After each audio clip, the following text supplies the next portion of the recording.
Hello everyone and welcome to the 20th episode of an interview with Mr. Rajesh Talwar. This is your host Ananya Sharma. Today the book in discussion is A Nuclear Matricide. Rajesh, can you tell us what the book is about? Hi Ananya, it's a pleasure to be with you once again. We had a lot of episodes on the Bose book. And now we are back to discussing other important books. And today's book, a play, is a very important play. A Nuclear Matricide is exactly what it talks about. It talks about the possible destruction of our planet through the use of nuclear weapons. So Rajesh, why is your book titled A Nuclear Matricide and not a Nuclear Holocaust? I could have used the term nuclear holocaust instead of a nuclear matricide, Ananya, but despite the terrifying visuals that term originally conjured up, over the years and decades it's become overused, cliched, and it doesn't sort of capture the intensity, the horrific visuals don't come forward when you're using the word Holocaust. Also, the thing is that Holocaust is actually a very homocentric point of view, but because it refers only to destruction of human life on the planet. But the play is about something more. It's talking about destruction potentially of all life on the planet, of the planet itself. And matricide seemed appropriate term for me to use because as an Indian growing up in a culture which has respect for the sacred feminine, there is nothing more horrific than killing your own mother.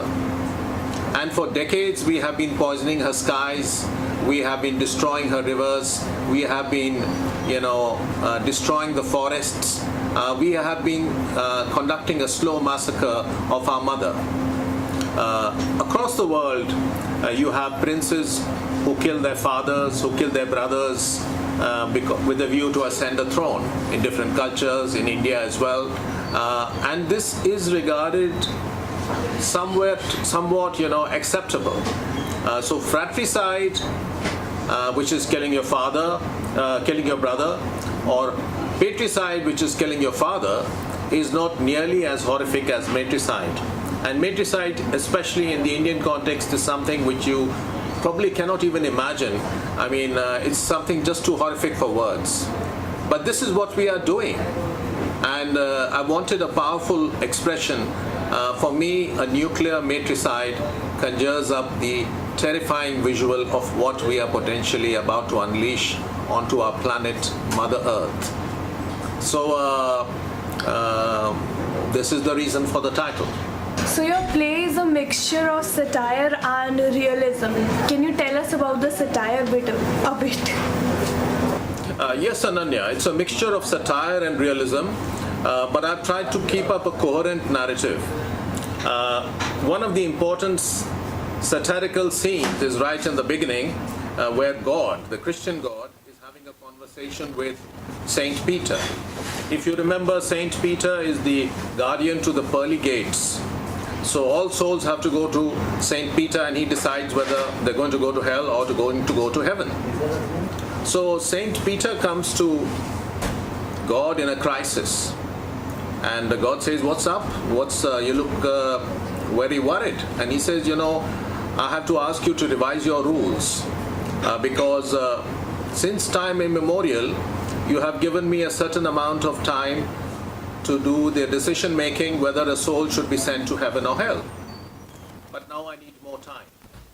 And this is around the mid-40s, at the time when Hiroshima and Nagasaki were attacked by the Americans and hundreds of thousands of people died. So Saint Peter explains to God that there are all these souls which are coming all of a sudden, and I have to make all these decisions. And God says, "Don't you have the other saints to help you?" He says, "Yes, I have the saints, but there are too many people coming." And God says, "What has happened? In the past I have been sending pestilences, I've been sending droughts, I've been sending famines to the planet, and you've always managed to do things on time." And Saint Peter says, "Now it's a different scenario. God is different because never in the history of the world have so many people been killed in such a short span of time. In a matter of just a few minutes, hundreds of thousands of people have died. This has never happened. And all those souls are going to be coming to me. So please, I need more time to do the sorting out who's going to go to hell, who's going to go to heaven. So this is an example of satire. It's not a very realistic scene, although some people could think of it as realistic. There's another satirical scene which is also partly realistic, where you have an alien species which comes to the planet and they colonize Earth. So there's a scene where one of the generals, General Hairies, is having a meal, and you have these human beings who are hung naked upside down, just like in a butcher shop you have, animals who are slaughtered and they are hung upside down, and General is enjoying the food, and there's a naked human who is trussed up, who questions the general, and he says, "How can you do this? How can you be so uncivilized?" And the general asks him, he says, "Well, you call me uncivilized. How have you been treating the animals on your own planet?" So I feel that is satire as well as realism. I'm sure it will please the vegetarian audience very much. They will feel this is true. We treat animals with great cruelty. So why should we expect an alien species to treat the human being with greater respect when we have been treating other animals on our planet in such a terrible fashion? So elements of satire, elements of realism. Alright, so let's come to the realistic part now. What are the realistic scenarios in the play? Ananya, it's a matter of historical record that we have on the planet come to close to the brink of nuclear war at least on 9 occasions. And on these 9 occasions, the fact that nuclear war did not happen is not because of great wisdom demonstrated on the part of the human species, but to put it in the words of an American diplomat, we simply lucked out. So somebody might say that human beings are very stupid because we had this great First World War and lessons should have been learnt. But just in 20 years after that, we had a Second World War. So obviously, we are not very smart as a species, that in 20 years we were busy slaughtering each other once again. Someone might say that, okay, but after the Second World War, nothing has happened. We had a long Cold War, but there has been no hot World War on that scale. Does that mean we have been very wise, or does that mean we have become more intelligent? Possibly not. I mean, I just mentioned that on 9 occasions at least we simply lucked out. So there are dangerous scenarios looming all over the planet, and it's not only North Korea which we should be worried about. In order to make it more interesting for the audience, I talk realistically of 2 scenarios. One concerning a conflict between Singapore and Malaysia, which has the potential to break out into, a nuclear conflagration involving much of the globe. And the second is, of course, closer to home, an Indo-Pakistan nuclear conflict. Alright Rajesh, correct me if I'm wrong, but neither Malaysia nor Singapore have nuclear weapons, so how can it turn into a nuclear war? Thanks, Ananya. That's a very intelligent question. But the Second World War, I visited in my time with an international organization. I was in Bosnia at the very place where the Second World War started off. So quite often there was an incident even in the First World War, which sparks off a great conflagration. So you're right, Singapore is not a nuclear armed nation, Malaysia is also not a nuclear armed nation, but both of them have allies. And this is what happened in earlier wars, that the allies get drawn into the conflict. So the Singapore-Malaysia potential conflict is where there's a conflict between the ethnic Chinese in Malaysia and the ethnic Malays. There's some, Chinese stall which is selling halal meat, so-called, and it turns out it's not halal. It turns out it's sort of pork in it, and it becomes a matter of conflict. Rioting starts. The Chinese are attacked by the Malays. Many of them, they run to escape from the slaughter. They run to Singapore. Now this is not something which is I've just pulled out of the air. You know, there have been conflicts earlier. The Chinese have been discriminated against. The Chinese have been targeted in Malaysia. Now, what happens in a scenario like that is that potentially Singapore can say, let's, you know, think of the possibility if we have a conflict with Malaysia, what's going to happen? And then they will think of allies. Malaysia too will think that, well, Singapore is technically very advanced. It's a very much smaller nation in terms of population, but they will also think of who they need as allies. They will think of maybe Indonesia, their populous neighbor. They will think of other Muslim nations. Singapore will think immediately of China, which is nuclear armed. Malaysia may be prompted to think of Pakistan, that maybe we can get some nuclear weapons from them. So the world today, we live in such an interconnected world. Our planet is so interconnected that a conflict in one small part of the world, where the parties to the conflict do not have nuclear weapons, it can still potentially turn into a serious nuclear conflagration. So can you tell us a bit more about the Indo-Pakistan nuclear war that you were telling us about, because I'm pretty sure that our viewers will be more interested in that. Thanks, Ananya.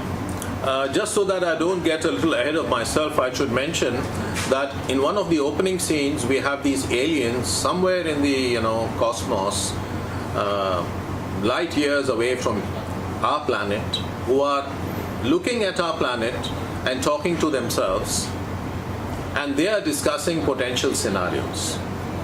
And one of the aliens tells the other, this species, the humans, they are not very wise. And the other alien disputes this. And so it's a conversation between these aliens during the course of an interplanetary conference, where they're discussing potential scenarios which could lead to nuclear war on Earth. And then they zoom in on the Malaysia-Singapore scenario, and after that on the IndoPak potential nuclear conflict. So coming to your question, the IndoPak nuclear conflict, we have a jihadi who is urging the Pakistan Prime Minister, let's nuke India. They need to be taught a lesson. They have been misbehaving with us on the Kashmir issue, on other issues. Let's use a tactical nuclear weapon somewhere in Rajasthan so that we get the Indians worried about it. And we teach the Indians how to behave. And then there is a sensible Pakistani who explains to him that, listen, if you do this, the Indians would attack us back and Pakistan will be destroyed. Recently, when the conflict broke out just a few weeks ago, we had this situation where you had General Musharraf saying, during the course of an interview, he said, well, we cannot attack India with a nuclear weapon, because if we use one weapon, India will respond with 20. They will destroy the entire Pakistan. There will be nothing left of Pakistan. But there's one more thing which General Musharraf did not add, which is important and which is discussed in this play, in this potential conflict between India and Pakistan. Because although my play was published a few months earlier, this is an exactly similar conversation taking place. And so then the jihadi says that, okay, you are right, if we attack India with a nuclear weapon, they might respond with 20 and destroy the whole of Pakistan, but why don't we just destroy all of India? Let's attack them with all we've got and destroy this infidel country. And there also you have a sane Pakistani voice which explains to this guy this stupid man, he says, listen, you cannot destroy India without destroying Pakistan itself. Because you use so much nuclear weapon on India, there will be a cloud and it will, oversee the entire area. It will spread across the planet. You cannot possibly destroy India without destroying the planet itself. Certainly, Pakistan cannot escape. If they destroy India, Pakistan will also simultaneously be destroyed. So, these are real conversations taking place. I won't tell you what happens to the Singapore-Malaysia conflict or what happens to the IndoPak potential conflict, because that will be giving away the story of the play. But it's just two very realistic scenarios how they can potentially play out. So this is very scary. Are enough people on our planet worried about it? Well, there are many people worried, but point is, are enough powerful people worried? So let's talk about some powerful people such as the billionaires on our planet. One of the billionaires on our planet, who is an unusual, innovative mind, that is Mr. Elon Musk. He is currently his company is spending hundreds of millions of dollars in journeying to Mars. So it's a private venture, journeying to Mars. It costs hundreds of millions of dollars and he's investing that money. And he says he is investing all that money because he doesn't trust that the earth will survive. He doesn't trust earthly wisdom that we as a species on planet Earth will survive. So he wants to journey to Mars so that eventually he can create human settlements in Mars, so that if the foolish humans, they end up destroying planet Earth, which of course Musk says is his favorite planet in the world, but if this planet is destroyed, there will be human settlements somewhere else, potentially in Mars, that will survive. So during the course of many interviews, people have said, why are you going to Mars? And he said, this is the reason. I think in our stupidity, we will destroy our planet. So let's have a human settlement somewhere else, at least on one other planet, possibly on two other planets. So, of course, I think we need to appreciate Elon Musk for not being driven by profit alone. Now, it's a question whether his fears are legitimate. Other billionaires don't think it's legitimate. Bill Gates, for example, he feels that this is a waste of billions of dollars to journey all the way to Mars. Musk should be spending his money on the planet itself. So Bill Gates says that why discover water on Mars? You should try to go to dry areas on Earth and discover water there. You should invest in malaria. You should invest in controlling diseases which affect our human beings. And he feels that Musk is worried unnecessarily, but many people, they don't feel Musk is worried unnecessarily. Warren Buffett, incidentally, supports Bill Gates. He says he was asked, would he go to Mars? Bill Gates was asked, would he go to Mars if it became possibly technically feasible tomorrow? And they both said, no, we would not. Warren Buffett said, if I cross the lake across my house, that's enough for me. Going to Mars, forget it. But it's a concerning thing, and people are worried. Elon Musk, by the way, is not alone. The American astrophysicist Carl Sagan, he said many years, he said we should become a 2-planetary species or a 3-planetary species because we cannot trust that people on our planet will not have the wisdom to destroy ourselves, to self-destruct.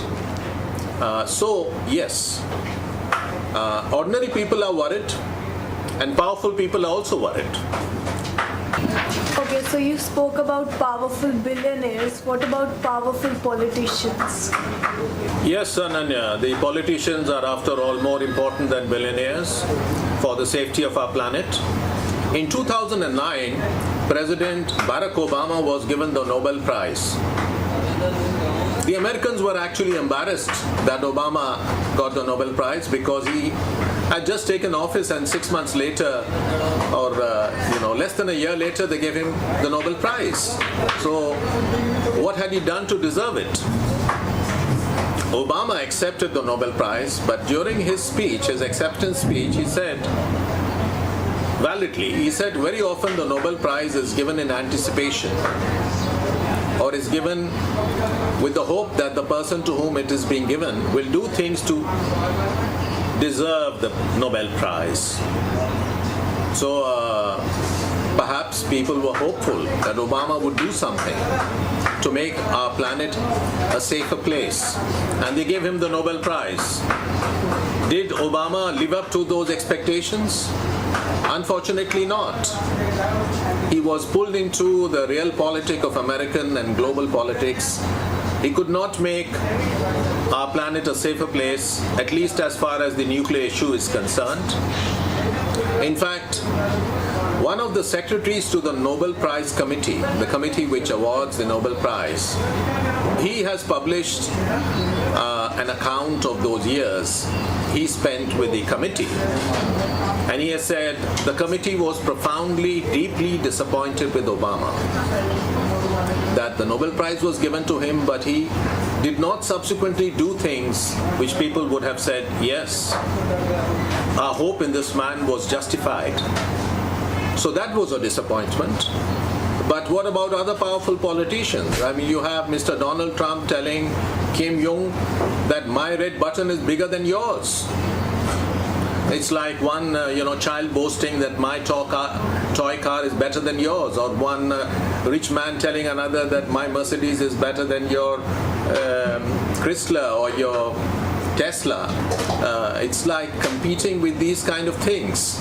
So we seem to be living on a planet with small, immature minds holding powerful positions, who don't really care very much about the 7.5 billion people on this planet, how to save their lives, how to make sure our planet does not self-destruct. So are politicians worried? I would not say they are doing anything to make us feel that they are really worried, at least the powerful politicians. Sad to say. So Rajesh, why did you decide to write a play and not a novel? When I looked around on India, I found that there have been hundreds of films, hundreds of novels written on the nuclear issue, but there's relatively little theatre. And theatre, actually, plays have a certain immediacy to them. If you're reading through a novel, there's lots of description of flora, of fauna, you sort of digress from the issue, there's a lots of description of thoughts, whereas the play is more immediate. And I didn't find many plays, many thoughtful plays especially. There is a lot of cinema, but most of the cinema, unfortunately, even coming from Hollywood, is mindless. So it's actually just creating excitement for the viewers. The earliest movie that I can think of was movie 1964, Goldfinger. So Goldfinger has got hold of a nuclear dirty bomb, and he's threatening the American government that unless you give me this and that, I'm going to explode this nuclear bomb. And there have been series of films after that. I think Hollywood, they just churn out endlessly a spate of disaster films. But most of them are mindless. Many of them have a good guy who somehow saves the planet. The planet is on the verge of nuclear destruction. So you have audiences apparently sitting in cinema halls who are enjoying all this possibility of annihilation. It's giving them excitement. And you just have one or two people, a boy and a girl, or a man and a woman who are spies, who are... so on the one hand, cinema is intergalactic. On the other hand, it is very narrowly nationalistic with an evil villain like Germany, Russia conventionally. The cinema hasn't really played a very important role in terms of making people aware of the terrifying threat that this nuclear weapons pose to us. So I'm hoping that a play like this can help to bridge the gap, that there has been little theatre on this, and that's really the idea. We have lots of cinema even which speaks of the earth being destroyed. So you have another civilization hovering over the earth, which is held into place by some system, and the earth has been destroyed. So all these kind of things are there, but I don't think they are there to make people really worried about what can potentially happen. They seem to exist just to titillate and to excite people and make them, fearful. It's like the ghost who might come or the vampire story. They are not talking about what can really happen. The terrible truth about our weapons industry, about how there is so much potential carnage which can be unleashed through a few stupid actions. Can you tell us about any thoughtful novel that you read on the subject of nuclear war or nuclear holocaust? I read a novel not long ago by the American author Gore Vidal. At the moment I can't remember the title, but it was not involving nuclear destruction but biological destruction. So the theme in this novel is that a group of biological terrorists, they get hold of a bug which can kill all human beings. So there's lots of things which happen, and they have these bugs which they drop. Different aircraft, they go over the planet and they drop this deadly bug.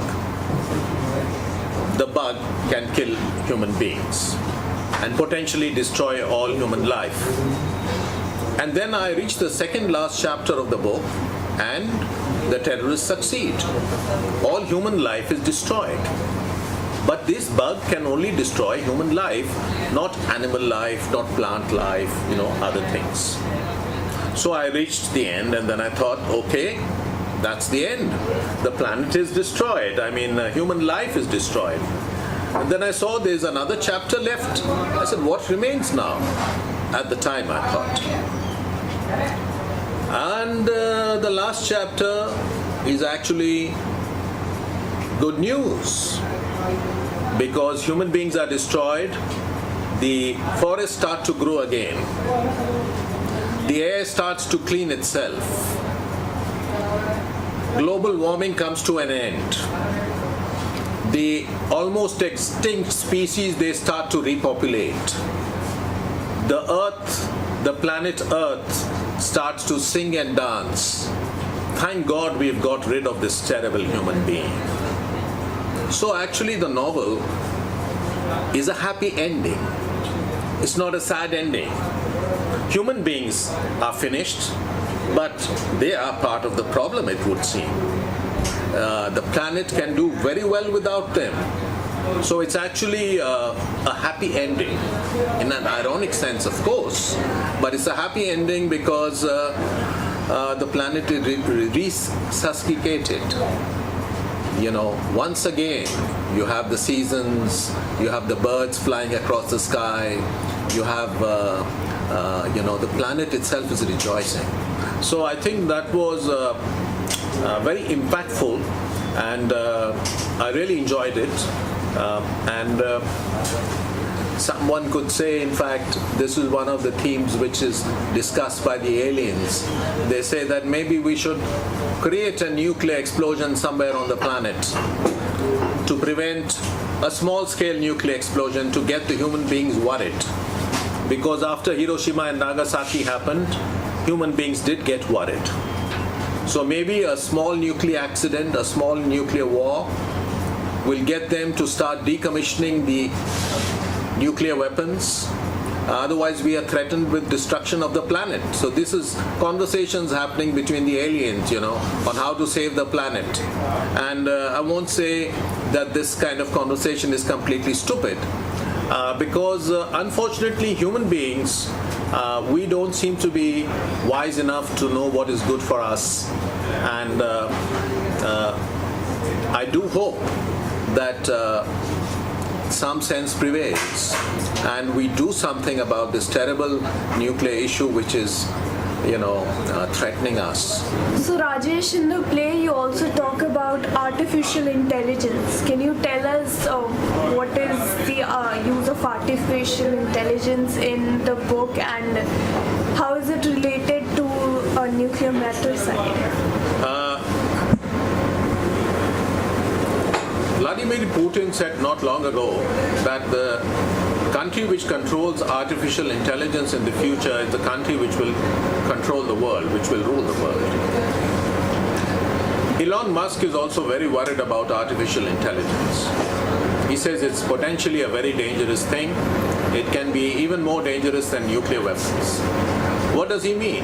After all, artificial intelligence itself does not kill people, but its deployment can be fatal. So one of the scenes in the play is based in Moscow, where there's a Russian military instructor speaking to a group of cadets, and he's telling them about artificial intelligence. So he starts with the chess game. You know, historically, human beings were defeating computers for a long time in a game of chess, till finally, many decades ago, there was a computer called Deep Blue who defeated a Russian grandmaster. And then people woke up, they said, wow, that means a machine can defeat human beings.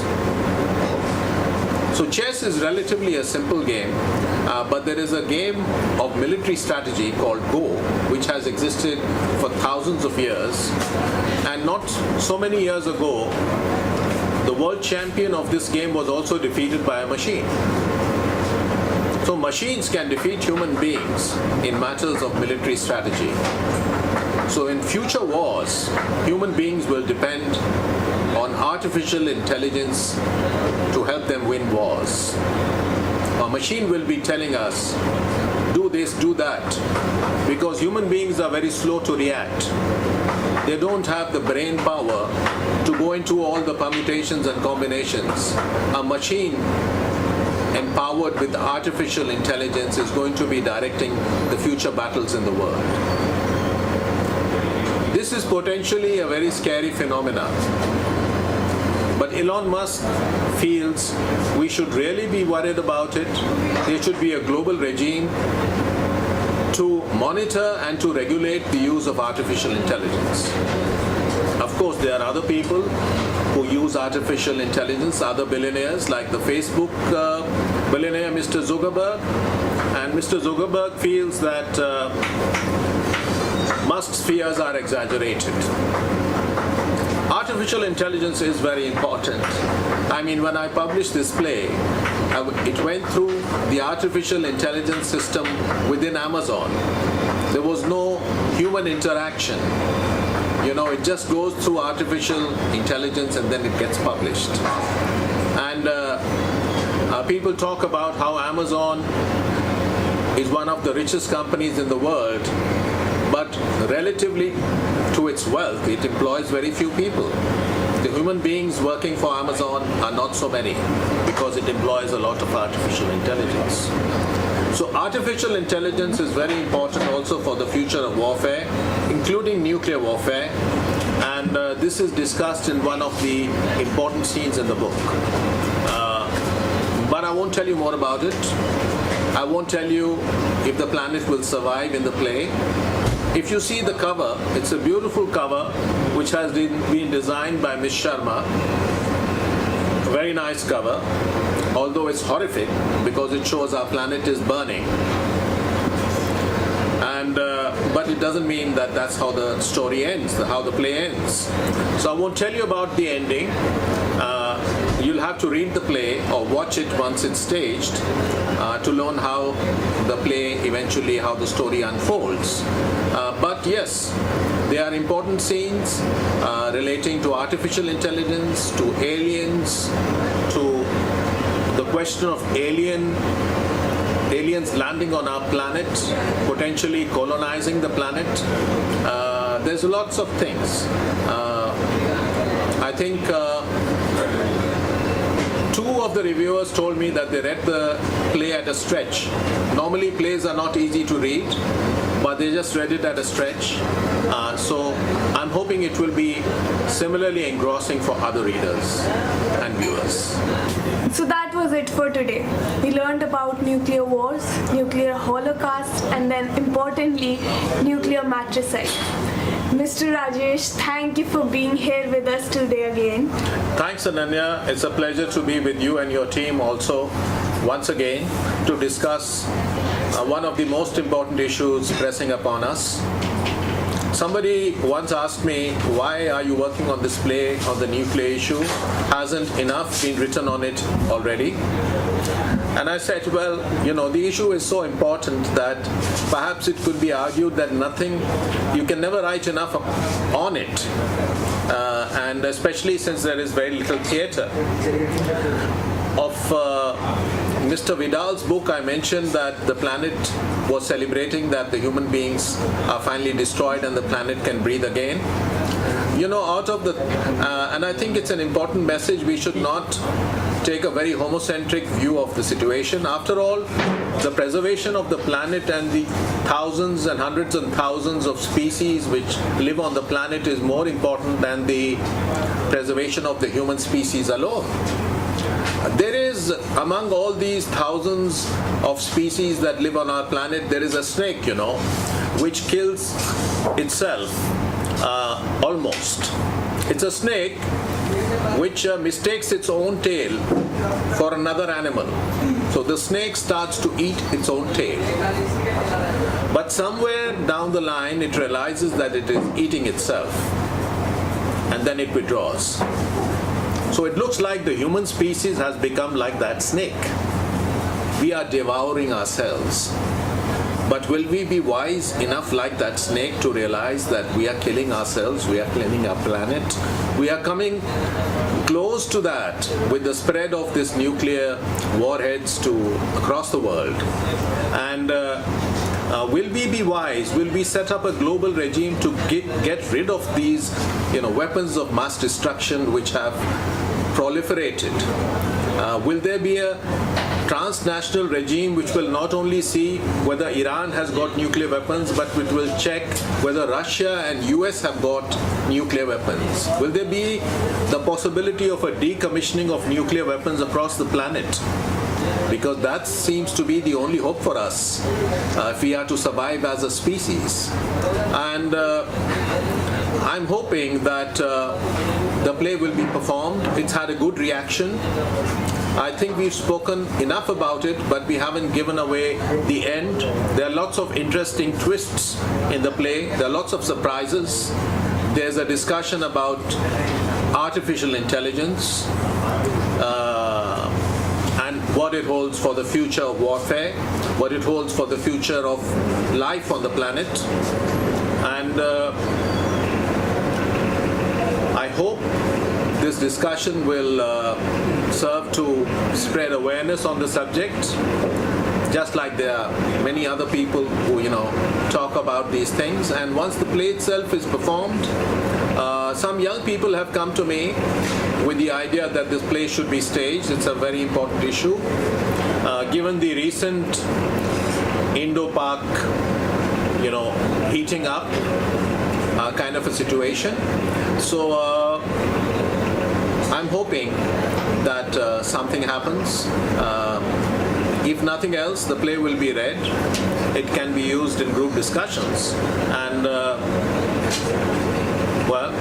let's hope wisdom dawns. This is your host Ananya Sharma signing off, and we'll be seeing you soon with yet another episode and yet another book.